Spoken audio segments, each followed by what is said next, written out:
Hi, Chadwick. I'm Valerie Milano from the Hollywood Times. How Hi, are you Valerie. today? What part of town are you in I'm right good. now? I'm in Vancouver. Ooh, Yes. So what's I'm happening? I'm up north. Okay. Yeah. And a little chillier up here, I'm sure.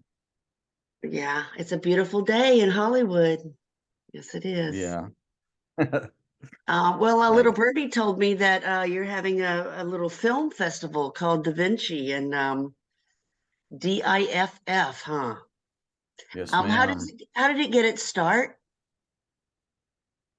Okay. Well, it got its start. I'm a filmmaker and moved to LA in the late 90s, looking to make my make a voice heard in front of the camera. And later went on to produce some short formats for the film festival circuit into 2000s, early 2000s, and then mid. And it was 2000. It was not too long ago actually when I started doing really well with my films and the in the festival circuit. But I always felt there was a little something missing there, something that despite winning some awards and doing well, that my career never scaled like I thought it would. There's something pretty magical about seeing your film on a 70-foot screen, but outside of that, we're looking to get some bigger opportunities. And so while I was working as a filmmaker in parallel, I was working as a creative director for some major brands and brand development, and I combined my entertainment industry experience with my brand and marketing experience, and Da Vinci was born in 2017 with the aim primarily of filling that gap, filling those spaces that I felt like I was missing when I was a filmmaker in the festival circuit. So I wanted to create an environment that was boutique and intimate, so that my filmmakers couldn't escape, and we get to put the spotlight on them and help them with their careers. So that was in 2017. We are new, like in embryo stages as a film festival. This is a long game, as you know. Um, and so that was a long answer. I apologize, but there's a lot of kind of nuts and bolts that go into this, as you can imagine.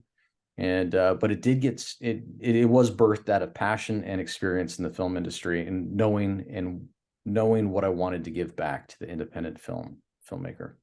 Yeah. What was the first film that you worked on, and how did it shape your future as a filmmaker?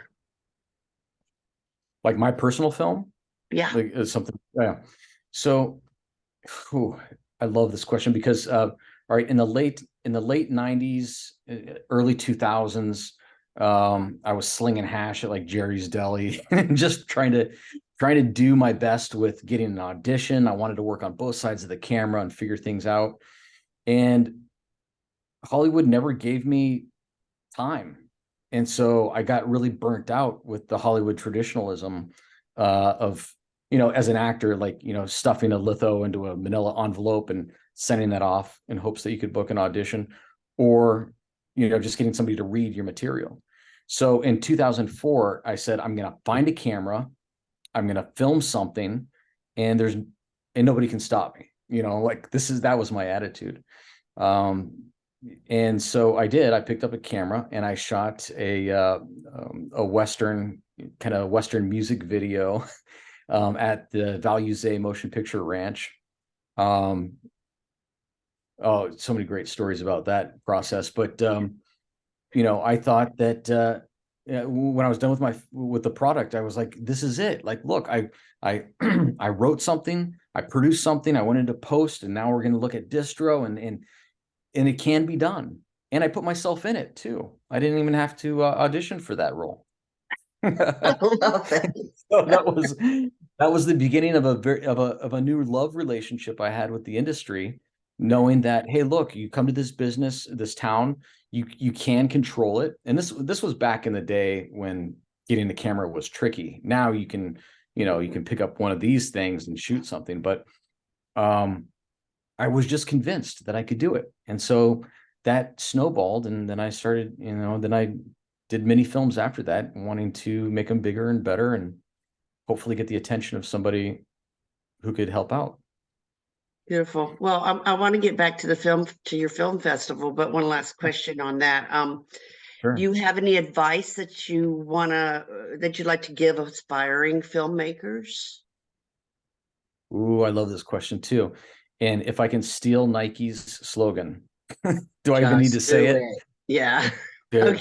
Seriously, we're in this town, in this ability, we're in this time where we have everything that we need to make something like this happen. You really, really do. And now you have YouTube if you want to learn how to edit something, I mean, it's all there. And Yeah. so just do it. And I know that some people are like, dude, there's a lot more to it, but dig in, do it. And what makes Yeah. different than other film festivals? My wife asked me that same question when we got into this business a lot. And I'll tell you, it starts with creating that intimate community that I mentioned earlier. You'll go to a lot of these film festivals and they're great ones. But their official selection is huge. It's massive, and you really become a number. You just kind of blend in. And so it starts with our format being very small. And I mean, out of thousands that enter, we only screen 24 film festivals that are in competition for our Leo Award. We have a bunch of, Vitruvian selections is what we call them, but other films that get to screen as honorable mention or showcase, but only 24 are vying for the statue. And something I'm very excited and proud about now is we have launched our Junior Leo program in the Da Vinci Labs, which is going to open up to the arts and sciences part of our platform. And so while cinema will remain at our core always, excuse me, we are looking to honor sculpture and design and sculpture and fine arts and invention, eventually music and dance, and really pay homage to the Da Vinci name. Leonardo was the consummate storyteller, and he told stories through all of his multiple different creative disciplines. And so that's where we're headed. The discipline for us, the tricky part for us, will be keeping it small, intimate, while expanding that way. So if I were to say, if there's anything that makes us different, it is that we are going to be really spotlighting the multi-creative across the arts and sciences, keeping it small and honoring our burgeoning filmmakers. You mentioned the Leo Award. Are there any other award categories that you want to talk about?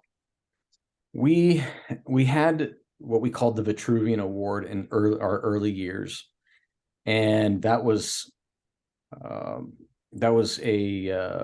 award that we gave to our filmmakers who qualified to screen at the festival, and we worked that one out. Just because as a nonprofit it wasn't sustainable for us. So we're looking at, we have an audience award for our genius category, which is our ultra shorts under 5. And then we have our Leo, and the rest of those who qualify in the showcase get our certificate. It's I used to liken our format to and this is very audacious, I guess, but the Golden Globes and Oscars, where I wanted to create an awards categories for those who were leading into the showcase at Da Vinci. So the Vitruvian Award was really looked at as kind of the Golden Globe, if you will, and then the Leo statue as our Oscar Best in Show. And we have a 17-pound, museum grade. I've got one right here. I was about to ask you, please show us. Let's see if I didn't work out today, but this will be it. I didn't either, so I'll pretend I'm holding it. Oh, okay. Like it. Yeah. So this is our Leo. and he Really? is he's beautiful. I rub his little baldy head here His too bald head. in the morning. Gets me started. Um, and we love putting these in the arms and hands of these creatives who have worked so hard. And I know, I know that journey from, from script to screen, and it can be, it's a small miracle getting something there.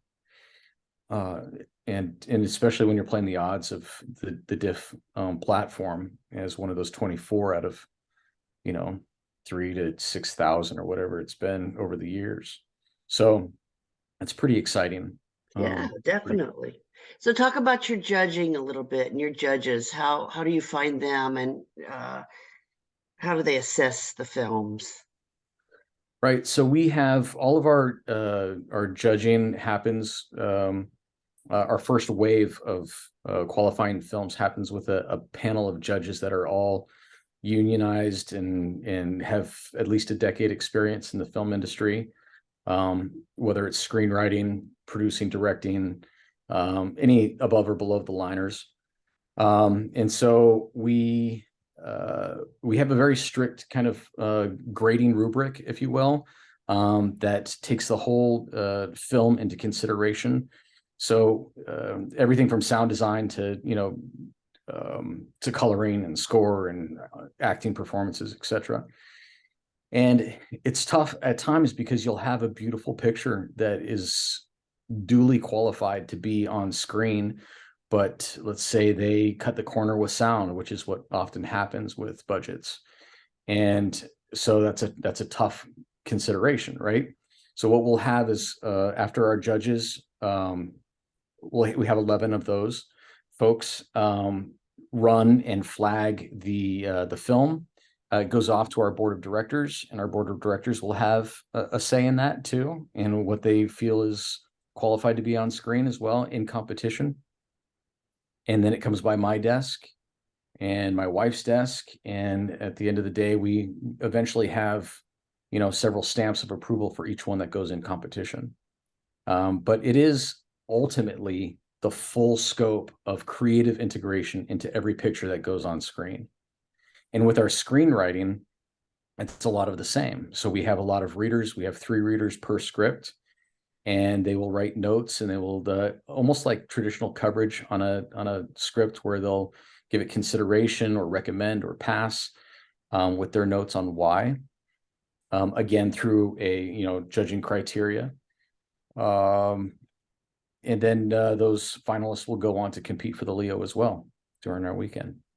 Excellent. Well, tell us what the weekend is, where it takes place, and is it open to the public? Yes, we want to see everybody there. I fought very hard for this venue. We are at the Grove in LA. We have a partnership with AMC Theaters at the Grove. It's going to be October 20th through the 22nd. We thought that was going to be a great month for everybody, not too cold, not too hot. And if you're familiar with the Grove, there's lots to do there as well, and places to go and eat and socialize. But what's really exciting about this year is, along with our cinema, we do have 4 industry panel events, potentially 5, that are going to be really exciting and talk about digital Hollywood, the metaverse, and how NFTs and all this stuff plays into film financing.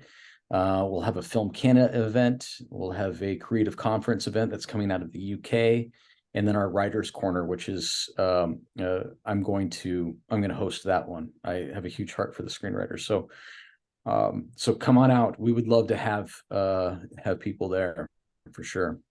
Well, I hope to meet you there. So it's not virtual anymore. And what is your website? How can everybody find Diff? Yes, well, we're at davincifilmfestival.com, and we just launched our official poster for this year, so you can Google that too, and it's also on our website. It's pretty exciting every year, and enjoy the journey. I mean, I'm enjoying this journey. I've got all good problems right now, It's Love that. it's a Big huge problems. it's a huge undertaking, and I'll just offer this. I know your time is valuable, but I will say that we are a family run festival. I mean, I've got two kids. They're selling tickets. My son is an I love animator. it. He's 11 years old, and he's now chairing our animation program at Da Vinci. And it's just it's just so incredible. And we love creatives, and we love this. We love what we do. That's very special. So and our tagline is experience the diff, because we want to give people that are coming there this awesome experience. Ah, So, beautiful. Well, it was great talking to you, and I'm looking forward to hearing more about it and seeing it. So yes, keep up the great work, and thank you so thanks much. for talking to the Hollywood Times. Yes, thank you. Okay, I'm talk to you sorry I'm soon. late. Bye-bye. No problem whatsoever. No problem. All right. Okay, Chadwick, Have a take good care. one. All right, bye-bye. Bye.